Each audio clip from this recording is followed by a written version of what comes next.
출애굽기 29장 43절부터 46절까지의 말씀을 봉독하겠습니다. 내가 거기서 이스라엘 자손을 만나리니 내 영광을 인하여 회막이 거룩하게 될지라. 내가 그 회막과 단을 거룩하게 하며 아론과 그 아들들도 거룩하게 하여 내게 제사장 직분을 행하게 하며 내가 이스라엘 자손 중에 거하여 그들의 하나님이 되리니 그들은 내가 그들의 하나님 여호와로서 그들 중에 거하려고 그들을 애굽 땅에서 인도하여 낸 줄을 알리라. 나는 그들의 하나님 여호와니라. 아멘.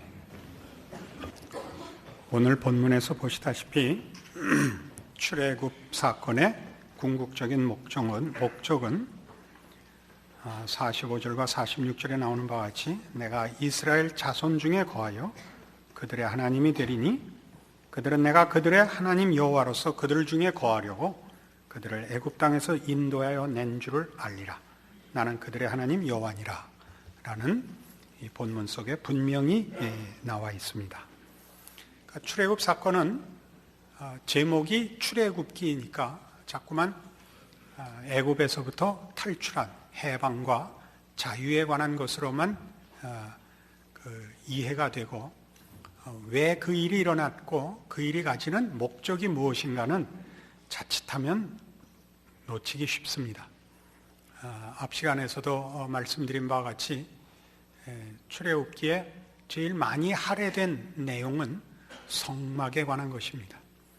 그러니까 하나님은 이스라엘 백성을 종되었던 애굽 땅에서 구원하여 자기의 백성을 삼고 당신을 경배케 하며 이스라엘 백성으로 하여금 하나님의 자녀가 되게 하는 목적을 위하여 애굽으로부터 구원을 베푸시는 것입니다.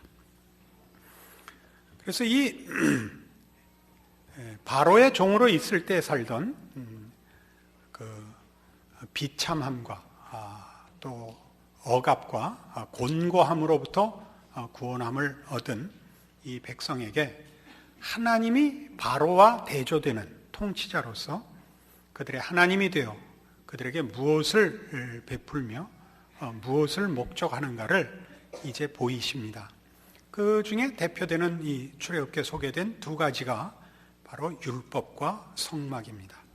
하나는 질서를 주시고 또 하나는 하나님의 통치, 그 통치를 위한 하나님의 임재를 이제 허락하시는 것입니다.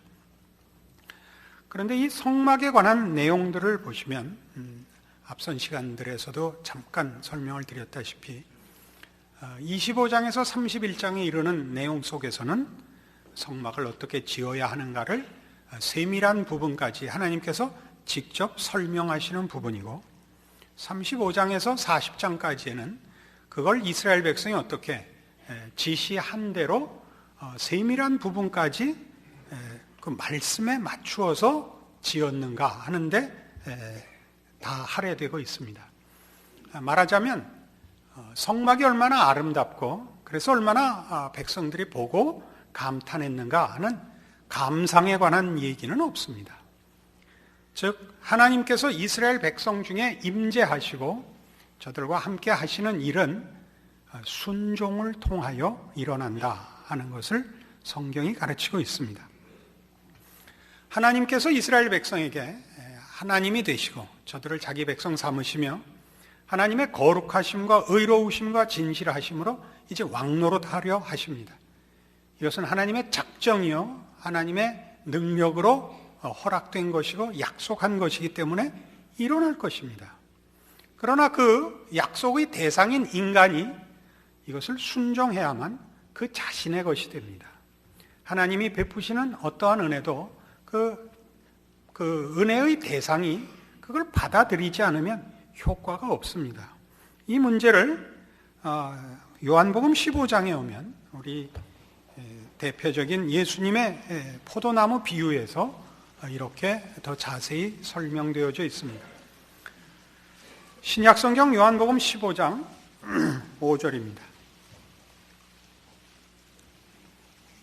나는 포도나무여 너희는 가지니 저가 내 안에 내가 저 안에 있으면 이 사람은 과실을 많이 맺나니 나를 떠나서는 너희가 아무것도 할 수 없음이라.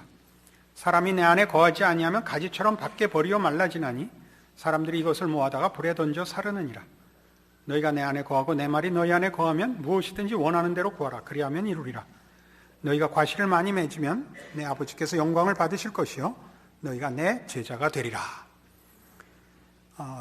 포도나무와 그 가지의 비유는 우리 모두가 이해하는데 아무런 어려움이 없이 그 명백한 진리를 전하고 있습니다. 포도나무의 가지는 독립적일 수 없습니다. 나무에 붙어 있어야 비로소 포도나무의 생명을, 그 과실을 나눌 수 있습니다. 그 가지에 열리는 포도나무라는 열매는 나무가 만든 것입니다. 가지가 만든 것이 아니고 가지에 달릴 뿐입니다. 그래서 나무로부터 분리된 가지는 새삼스러운 형벌을 가할 필요 없이 분리된 것 자체로 벌을 받게 되어 있습니다. 말라져 버리게 됩니다. 그래서 8절에 있는 바와 같이 과실을 많이 맺는 것은 책임이고 조건이고 이전에 그렇게 함으로써 나무의 영광을 나누는 것이 됩니다. 나무의 영광을 나눈다는 것은 가지에 맺히는 열매로 인하여 그 나무의 영광이 드러나며 그 가지의 값이 드러납니다. 그러니까 순종이라는 것은 우리가 하나님을 위하여 열매를 만드는 작업도 아니고 우리가 하나님의 복을 받기 위한 조건으로 제시되는 것이 아니라 하나님께서 창조하시고 구원하시고 사랑하시는 그의 백성들의 존재의 위치와 하나님과의 관계를 설명하는 것입니다.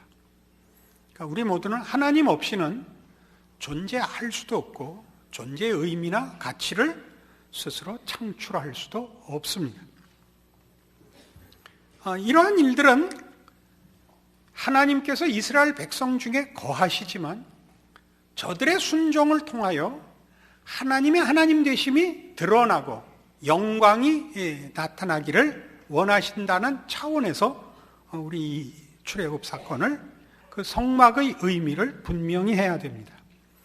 하나님은 다만 이스라엘 백성 중에 거함으로써 무슨 보호자가 되고 그 복이 되고 하는 저들의 필요에 답할 뿐만이 아니라 당신의 어떠하심이 이스라엘이라는 자기 백성들의 통치자로서 그 통치를 받는 이스라엘 백성의 다른 민족과의 구별됨으로 그 영광이 나타나기를 원하시는 분입니다.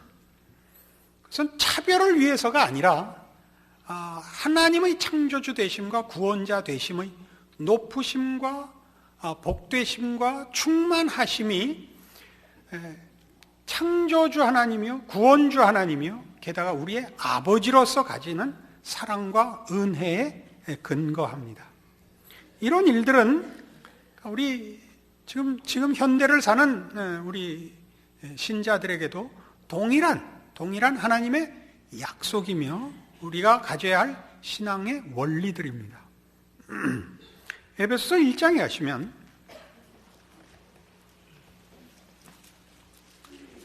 신약성경 310페이지 에베소서 1장 3절 이하의 말씀을 봅니다. 찬송하리로다 하나님 곧 우리 주 예수 그리스도의 아버지께서 그리스도 안에서 하늘에 속한 모든 신령한 복으로 우리에게 복 주시되 곧 창세전에 그리스도 안에서 우리를 택하사 우리로 사랑 안에서 그 앞에 거룩하고 흠이 없게 하시려고 그 기쁘신 뜻대로 우리를 예정하사 예수 그리스도로 말미암아 자기 아들들이 되게 하셨으니 이는 그의 사랑하시는 자 안에서 우리에게 거저 주시는 바 그의 은혜의 영광을 찬미하게 하려는 것이라. 그의 은혜의 영광, 그 하나님의 영광이 드러나는 것, 이것이 창조와 구원의 궁극적인 목표입니다. 이것은 예수 안에서라는 말로 계속 확인되고 있는데 예수 안에서라는 것은 하나님의 임재를 의미하는 것입니다. 예수님의 또 다른 별명이 임마누엘이었던 것을 기억하셔야 됩니다. 하나님이 우리와 함께 하심이며 그 이유와 그 약속은 이미 출애굽 사건에서 역사적으로 이스라엘 백성에게 허락됐던 것으로 성경이 확증하고 있는 내용입니다. 하나님은 이스라엘에게 임마누엘이 되셨고 저들의 삶과 저들의 모든 처한 환경 속에서 이스라엘과 동행하시고 함께하고 계십니다. 그리하여 영광을 나타내시고 그렇게 영광을 받으시기를 원합니다. 그의 영광이 나타나는 것은 그 영광을 입은 자의 영광입니다. 이것이 기독교 신앙의 핵심되는 이해일 것입니다. 그래서 같은 에베소서 2장 20절 이하에 오시면 그래서 이런 말씀이 성립합니다. 너희는 사도들과 선지자들의 터 위에 세우심을 입은 자라. 그리스도 예수께서 친히 모퉁이 돌이 되셨느니라. 그의 안에서 건물마다 서로 연결하여 주 안에서 성전이 되어가고 너희도 성령 안에서 하나님의 거하실 처소가 되기 위하여 예수 안에서 함께 지어져 가느니라. 그러니까 우리가 하나님의 성전이 되는 것입니다. 하나님이 우리 안에 임재해 계십니다. 우리는 다 독립적이지 않습니다. 하나님과 함께하고 있습니다. 이런 사실은 곧 앞으로 다시 가셔서 에베소서 1장 22절에 있는 또 만물을 그 발 아래 복종하게 하시고 그를 만물 위에 교회의 머리로 주셨느니라. 교회는 그의 몸이니 만물 안에서 만물을 충만케 하시는 자의 충만이니라 라는 선언 속에 들어 있습니다. 우리가 보통 교회라고 부를 때는 이 조직된 기관 또는 신앙의 공동체를 떠올리곤 합니다. 그러나 신약 성경에서 교회라는 명칭은 하나님의 자녀들을 부르는 명칭입니다. 그것은 구약에서 이스라엘 했을 때 그 이스라엘은 하나님의 구별된 백성을 지칭하는 것과 같은 의미로 신약 성도들에게 주어진 것입니다.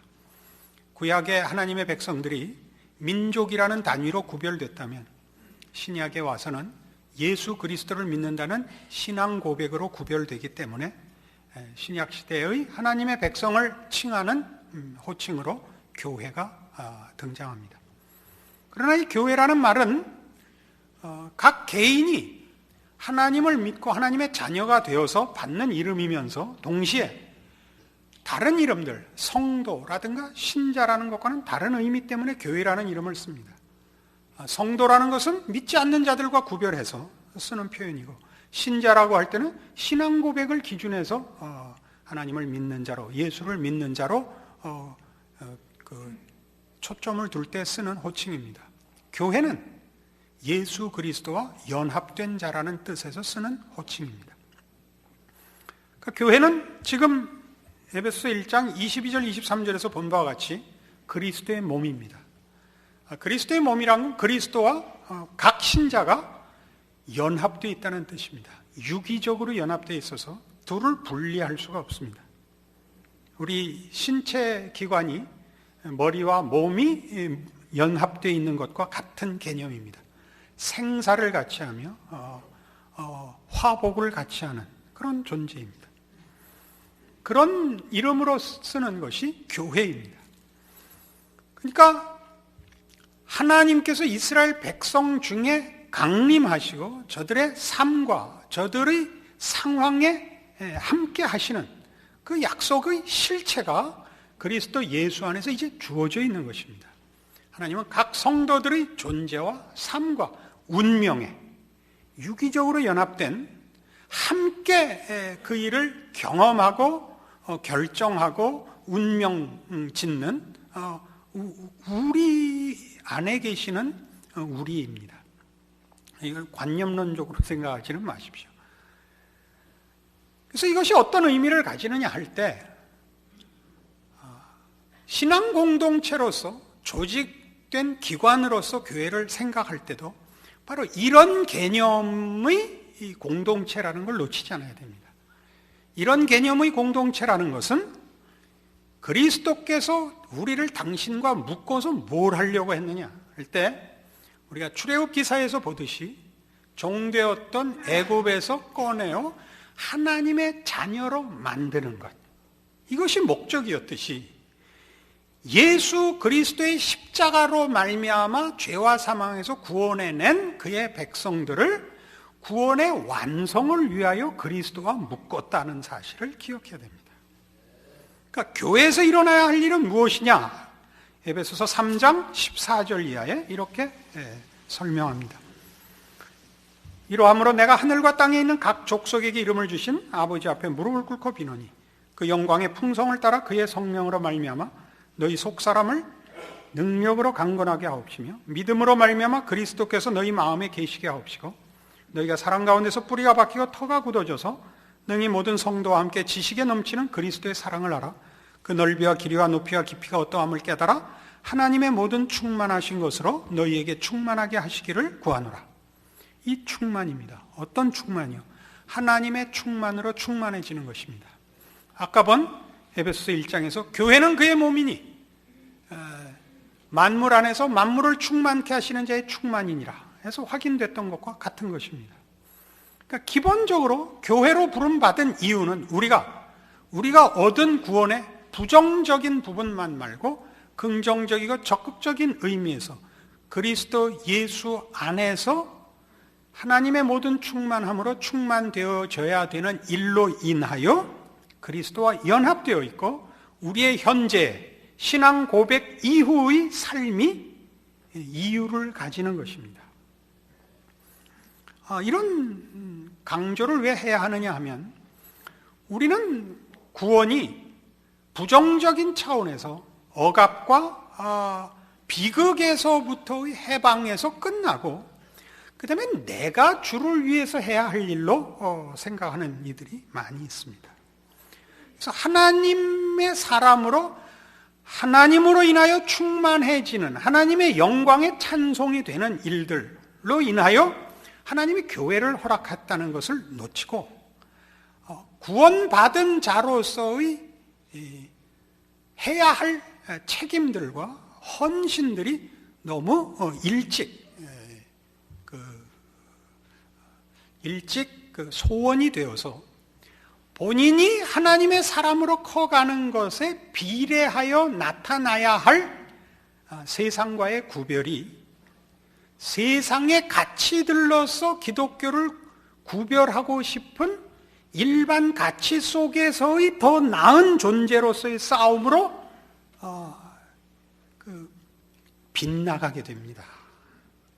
그러니까 우리가 이해하기 좋게 얘기하자면 교회란 어떤 공동체여야 되는가 이렇게 생각을 하면 교회 안에서는 이 하나님의 모든 충만하심으로 충만케 되는 일을 위하여 서로가 격려하고 도움이 되는 존재요 함께하여 그 훈련을 하는 공동체로서 1차적인 이해가 있어야 됩니다.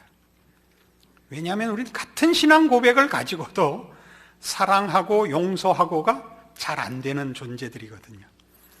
그러니까 여기서도 잘 안 되는데 나가서야 얼마나 안 되겠습니까? 그렇죠? 그러니까 교회는 1차적으로 이 일을 위하여 있습니다. 그러니까 교회에 오시면 다른 얘기하지 마시고 자기의 신앙의 전진을 위하여 자기 신앙의 유익을 위하여 교회가 있다라는 것을 늘 기억하고 거기에 집중하셔야 합니다. 그러나 세상에 나가면 세상은 교회를 평가하는 것이 생명과 진리로 평가하는 것이 아니라 윤리와 도덕으로밖에는 평가할 줄 모릅니다. 그러니까 세상은 교회에 대하여 너희들이 종교인들이니까 우리보다 나아야 될 거 아니냐라는 요구를 합니다. 물론 우리는 다릅니다. 우리가 가지는 윤리 도덕은 생명과 진리로부터 나가는 윤리 도덕입니다. 세상이 만드는 것은 윤리 도덕 위에 종교를 만든다 할지라도 거긴 생명과 진리가 없습니다. 우리만이 갖고 있습니다. 그러니까 우리가 저들보다 더 나아야 하는 것은 우리의 윤리 도덕은 예수 그리스도의 십자가까지 가는 윤리 도덕입니다. 안 그렇습니까? 자기를 주고 희생하는 자리까지 가는 윤리 도덕이죠. 세상은 그런 윤리 도덕은 없습니다. 자기가 있고 그 다음에 윤리 도덕이 있죠.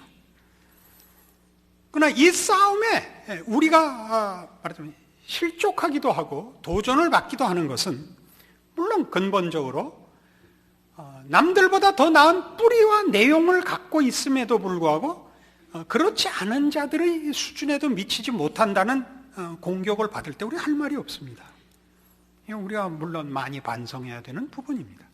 그러나 이런 도전을 입막음 하기 위해서 내가 하나님의 충만하심으로 충만해지는 것으로 맺는 열매, 그것으로 인하여 변화된 나, 생명과 진리가 뿌리가 되어 나타나는 열매가 아닌 기독교를 지키고 싶고 우리가 갖는 신앙의 고급함을 확인시키고 싶은 오직 하나의 일념에서 세상 앞에 그들보다 나은 선행을, 그들이 가지는 가치에 우리가 최우선의 자리를 점하려는 욕심으로 기독교를 증명하려고 하면 우리는 말라버립니다. 생명과 진리가 없는 윤리나 도덕이나 어떤 가치도 상대방의 영혼을 두드리지 못합니다. 생명과 진리가 있어야만 상대방의 영혼에 반응을 불러일으킬 수 있습니다. 그래서 우리가 믿는 기독교 신앙을 잘 보시면 그 하는 신앙 고백에 비해서 삶의 모습이 형편없는데 그 사람에는 어쨌든 열매가 맺힙니다. 말하자면 전도의 열매가 맺힙니다. 생명이기 때문에 생명을 낳습니다. 그러나 아무리 고급한 철학과 세상 지식을 갖고 있고 도덕성과 인격성이 있어도 그것은 결단코 생명을 낳지는 못합니다. 이것은 우리를 변호하자는 얘기를 하는 것이 아니고 우리에게 허락된 복들이 무엇인지, 우리가 하는 신앙 고백의 핵심이 무엇인지를 우리 모두가 확인하기 위해서입니다. 그래서 아까 본 에베소 3장 이 14절 이하의 말씀은 뒤에 20절과 21절에 이런 단서가 붙습니다. 우리 가운데서 역사하시는 능력대로 우리의 온갖 구하는 것이나 생각하는 것에 더 넘치도록 능히 하실 이에게 교회 안에서와 그리스도 예수 안에서 영광이 대대로 영원 무궁하기를 원하노라. 아멘. 이라는 감격의 그 고백이 나옵니다. 찬송과 고백이 나오는데 그건 뭐냐면 교회 안에서와 그리스도 예수 안에서, 그리스도 예수가 갖는 의미, 예수로 인하여 하나님이 그의 모든 구원을 우리에게 허락하셨다는 사실과 그걸 이루기 위하여 우리를 교회로 불렀다, 우리를 당신과 묶었다는 사실로 인하여 사도 바울은 하나님의 모든 충만이 우리의 것이 될 수밖에 없는 하나님의 작정과 약속과 허락된 믿음의 진실성을 확인하여 이 찬송으로 이 말을 결론 짓게 되는 것입니다. 이것이 우리의 신앙입니다. 그런 의미에서 교회는 일차적으로 사회적이지 않습니다. 믿음의 공동체고 우리가 고백하는 고백과 우리에게 허락된 약속들을 우리 자신들에게 충만케 하기 위하여 허락된 기관으로 이해해야 합니다. 그러니까 여러분은 교회에 대하여 우리가 보다 사회적이 되어야 한다라는 것을 명분으로 내세우면 안 됩니다. 그건 물론 해야 되는 일입니다. 왜냐하면 하나님이 그 아들을 이 세상에 보내실 만큼 자비와 긍휼과 용서와 구원의 그리고 사랑의 하나님인 이상 하나님의 충만하신 것으로 충만된 자가 사랑과 긍휼과 자비에 대하여 외면한다는 건 있을 수 없습니다. 그러나 말을 왜 우리 교회는 이렇게 사회적인 봉사가 없습니까? 라고 얘기하는 것은 공부를 열심히 하면 훌륭해진다라는 논리에서 공부를 열심히 하자, 그러면 훌륭해진다고 해야지. 왜 훌륭하지 않습니까? 훌륭합시다. 훌륭한 것은 어떻게 공부는 안 하고 훌륭할 수 있는 건 뭡니까? 멋있게 옷 차려입고 아무 데 가서나 아는 척하고 하는 것일 수밖에 없지 않습니까? 훌륭할 수가 없죠. 훌륭하려면 공부를 해서 채우는 수밖에 없어요. 실력을 채워야 훌륭해지죠. 대사회적인 봉사를 해야 되고 그 시대와 역사 앞에 책임을 져야 됩니까? 그러면 하나님의 충만하신 것으로 충만해지십시오. 그것이 교회가 해야 할 일이고 교회에 요구해야 할 일입니다. 그러나 우리는 이 도전을 기독교 역사 내내 해봤습니다. 우리로 하여금 포도나무에 붙어 있는 것을 포기하고 나와서 가지들 보고 돌아댕기라는, 가지들 보고 날라댕기라는 이 유혹을, 이 시험을 기독교 신앙은 내내 받아옵니다. 어디로부터? 세상으로부터 받습니다. 왜요? 우리의 무서움은 우리 각자에게 있는 것이 아니라, 우리 각자의 열심과 개인적인 재능에 있는 것이 아니라 우리가 붙어 있는 나무에 있기 때문입니다.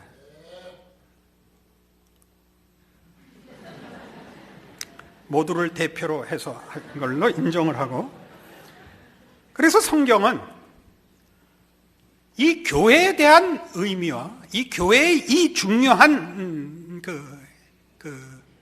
위치, 본질, 자리매김, 오해하거나 놓쳐서는 안 되는 일을, 그래서 골로새서 1장에서 사도 바울의 입을 통하여 이렇게 고백하게 합니다. 325페이지 골로새서 1장 24절입니다. 내가 이제 너희를 위하여 받는 괴로움을 기뻐하고 그리스도의 남은 고난을 그의 몸된 교회를 위하여 내 육체에 채우노라. 그리스도의 남은 고난이 뭐죠? 교회라는 겁니다. 그리스도의 남은 고난을 그의 몸된 교회를 위하여 내 육체에 채우노라. 그러니까 예수 그리스도는 우리를 구원하고 끝나버리신 게 아니라 구원한 우리를 완성하기 위해 우리랑 당신을 묶으셨습니다. 지금 출애굽기 얘기죠. 어떻게? 하나님은 모세를 불러 이스라엘을 애굽에서 꺼내셨을 뿐만 아니라 꺼내어 그 백성의 한가운데 저들의 삶과 존재와 여정에 당신을 묶고 저들과 하나가 되시기로 하는 것이 성막입니다. 이스라엘은 제사장 국가로 부름을 받습니다. 그들이 모든 나라를 돌아다니고 하나님의 하나님 되심을 무슨 무력으로나 경제력으로 시위하는 것이 아니고 저들의 삶의 다름으로입니다. 어떤 다름? 율법으로 대표된 거룩함으로입니다. 거룩함으로. 이게 우리의 다름이죠. 이것을 위하여 교회가 허락되었고 우리의 인생이 아직 우리의 신앙 고백에도 불구하고 하늘나라로 불려가지 않는 이유입니다. 그리고 이 그리스도의 남은 고난 속에서 우리는 하나님의 함께 하심과 그 작정하심과 그 은혜로우심과 진실하심으로 인하여 승리할 것을 믿는 것입니다. 이 일은 같은 골로새서 1장 28절에 이렇게 설명되어 있습니다. 우리가 그를 전파하여 각 사람을 권하고 모든 지혜로 각 사람을 가르치면 각 사람을 그리스도 안에서 완전한 자로 세우려 함이라. 완전한 자로 세우는 것, 이것이 교회가 가지는 책임이며 우리에게 허락된 말할 수 없는 신비입니다. 하나님이 우리에 대하여 가지신 그의 창조주로서, 구원자로서, 우리의 아버지로서 가지시는 기쁘신 뜻입니다. 우리가 당신의 영광의 찬송이 되도록 하기 위한 하나님의 작정이요, 개입이요, 일하심이요, 그 약속을 지키시는 진실함에 대한 증거입니다.